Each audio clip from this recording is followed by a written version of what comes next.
एक तरफ साइमा भाभी का केस है और दूसरी जानब ये रिफत भाभी की माँ। साइमा भाभी को तो डाल दिया मैंने वेटिंग पर। पहले जरा रिफत भाभी की माँ को तो देख लूं। मैंने कहीं किताब में पढ़ा था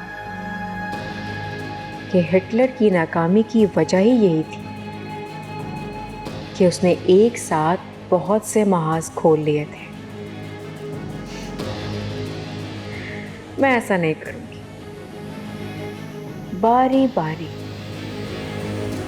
सबको मारूंगी।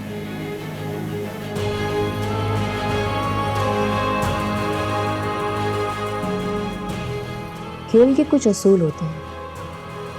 एक बॉल पर पूरी टीम आउट नहीं की जा सकती।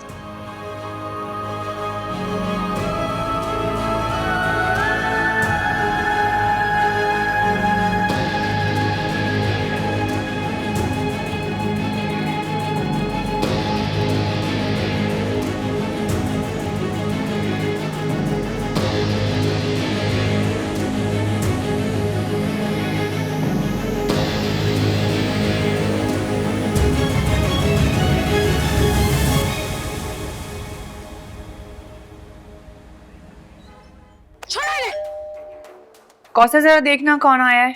अम्मा जी बेगम साहिबा।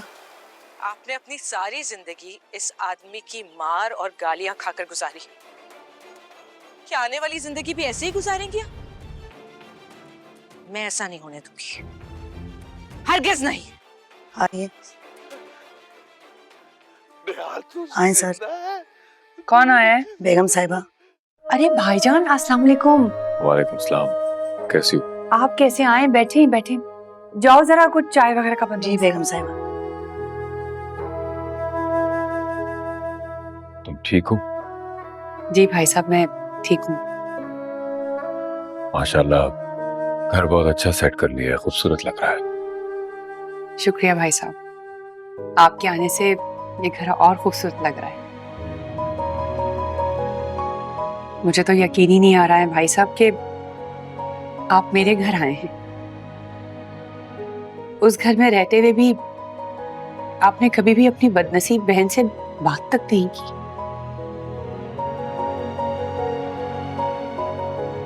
आसिया, पुरानी बातों को याद करने का कोई फायदा नहीं है। उन्हें दोहराने से सिर्फ अजियत बढ़ेगी। जी ठीक कह रहे हैं। मैं तो भाई साहब पुरानी सारी बातों को भूलकर बैठी हुई थी।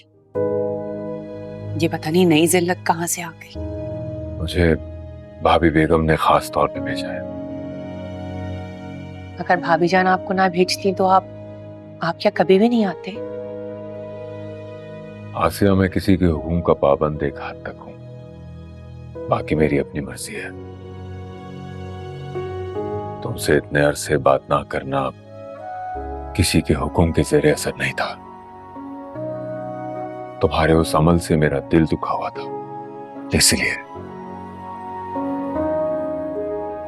खैर छोड़ो, पुरानी बातों को दोहराने का कोई फायदा नहीं है। मैं इस वक्त तुम्हें इनवाइट करने आया हूं। इनवाइट? कैसा इनविटेशन भाई साहब? उस घर से हमें कोई अभी भी बुला सकता है?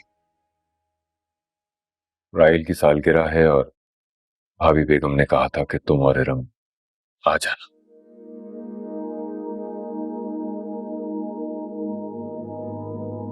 मुझे हैरत भी होती है भाई साहब और अफसोस भी। हैरत तो मुझे समझ में आती है, लेकिन अफसोस क्यों? अफसोस इस बात का भाई साहब कि किस कदर बदनसीब हैं हम लोग।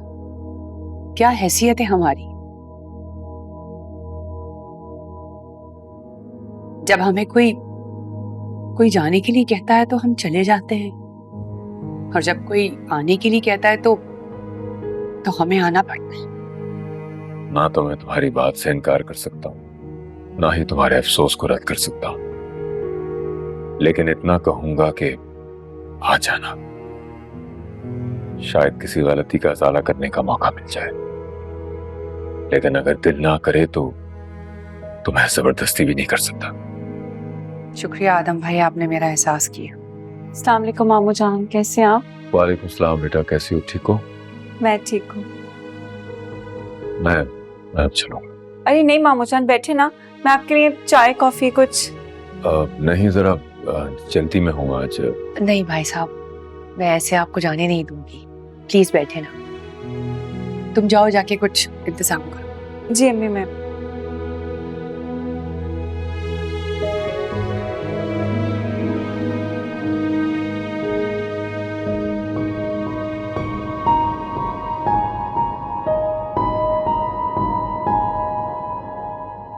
वैसे रिफत ने बहुत अच्छा किया बुलाकर।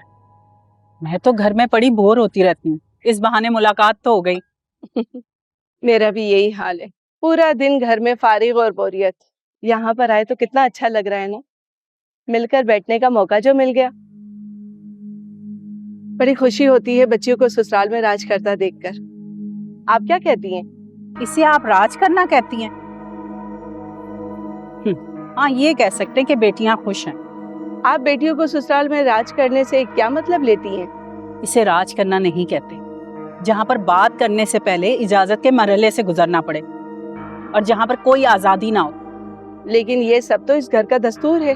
दस्तूर पत्थरों पे नहीं लिखे जाते कि जिन्हें मिटाया ना जा सके या बदला ना जा सके। कानून को बदलने के लिए बहुत मजबूत बनना पड़ता है। हाँ तो हो ना मजबूत, किसने रोका है? वरना कौन यहाँ किसी को रास्ता देता है? आपने तो कह दिया कि रिफत और साइमा को मजबूत होना चाहिए, मगर कैसे? सब कुछ खुद ब खुद नहीं होगा, कोशिश करनी पड़ेगी। आवाज उठाने के लिए आवाज निकालनी पड़ती है, बंद कल्लों से चिल्ला नहीं सकते। सही कह रही हैं। अस्सलाम वालेकुम। आओ है या बेटा, बैठो। सलाम। कैसी हैं आप? क्या गपशप चल रही है भाई दोनों में? भाई बेटियों की माएँ बेटियों के बारे में बात करेंगी ना, और ससुराल में आकर तो बेटियों के बारे में बात होती है।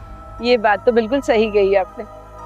वैसे हया को ही देख लें, इतने बड़े घर से आई है मगर मैका नहीं है।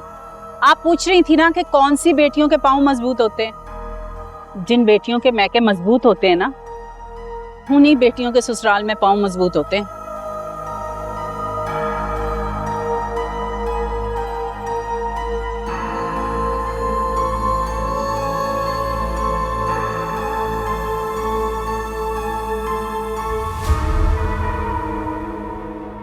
आप मुझे जानती नहीं हैं।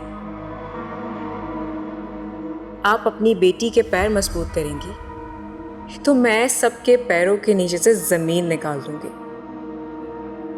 मुझे मैके का ताना देने वाले कम अक्ल लोग।